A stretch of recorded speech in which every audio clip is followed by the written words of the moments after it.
Oke ya. Hari ini kita akan bahas topik baru tentang ini. Ada yang tahu nggak ini apa? Roda. Roda. Oke. Yang lain? Pembuluh darah. Pembuluh darah. Oke. Yang lain? Selang. Oh, selang. Rantai sepeda. Iya betul. Rantai sepeda. Kali ini kita akan bahas tentang rantai sepeda atau sepeda lah secara umumnya. Bapak Ibu pernah mengendarai sepeda kan? Pernah ya? Sadar atau tidak? Masyarakat kita terhadap sesuatu yang baru pasti perawatannya intens banget. Setuju nggak? Sepeda baru, dicongkel, dibersihkan selama beberapa hari, beberapa minggu, betul ya? Sampai satu waktu bosan mulai melanda. Akhirnya sepeda udah tenang aja di gudang. Hari berlalu, tahun demi tahun, akhirnya Bapak Ibu mengecek lagi sepedanya. Kira-kira apa yang sudah terjadi pada sepeda tersebut? Pertama, berdebu pastinya. Yang kedua, karatan. Apanya yang karatan? Rantainya.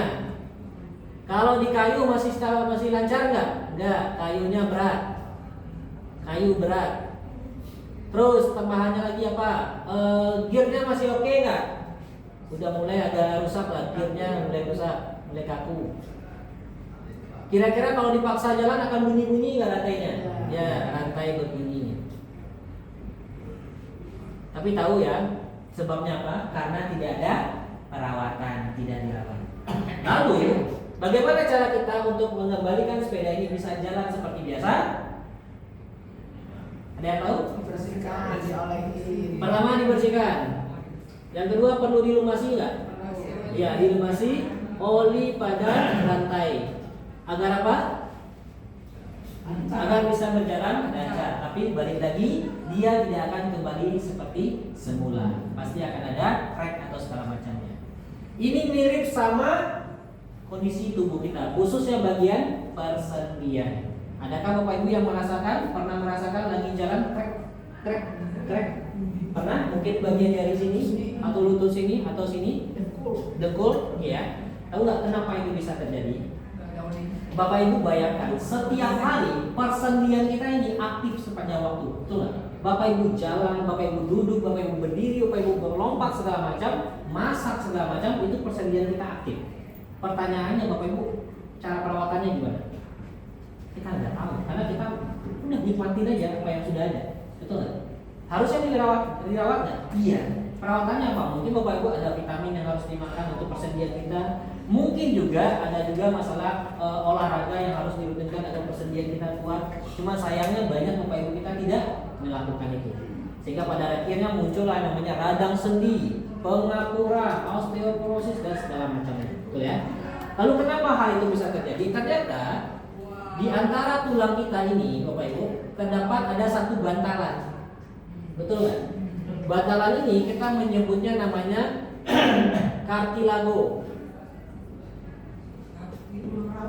Iya, tulang rawan, kartilago. Ya. Nah, kartilago ini dia tidak memiliki pembuluh darah, sehingga siapa yang kasih dia nutrisi? Oli. Oli di sini di tubuh kita namanya adalah sinovial. Iya. Sinovial ini yang menutrisi si kartilago ini. Jelas sampai sini jelas ya? Lalu pertanyaannya, ada kemungkinan nggak bantalan ini tipis? Ada, sama kayak sepeda tadi. Kalau tidak dirawat, yang pertama gearnya akan rusak, mungkin rantainya akan haus, akan karatan dan mungkin juga akan putus. Kalau dipaksakan terus berjalan, sama dengan kaki juga.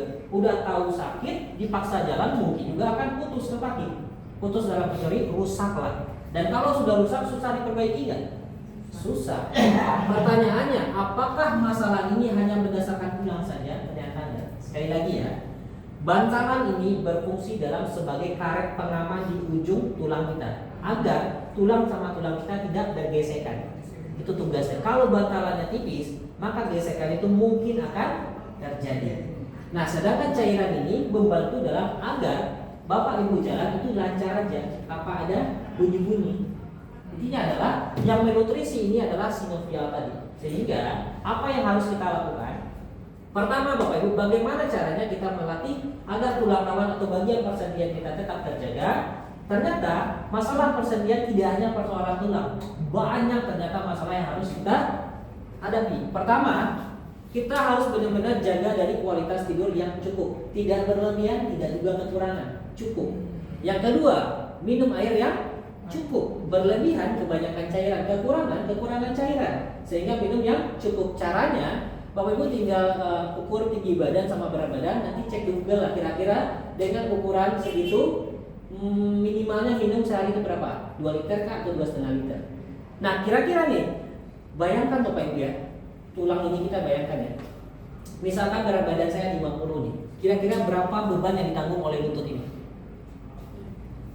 Saya berdiri lama ini, itu beban yang ditanggung lutut saya lebih berat dari berat asli saya 60, lebih dari itu.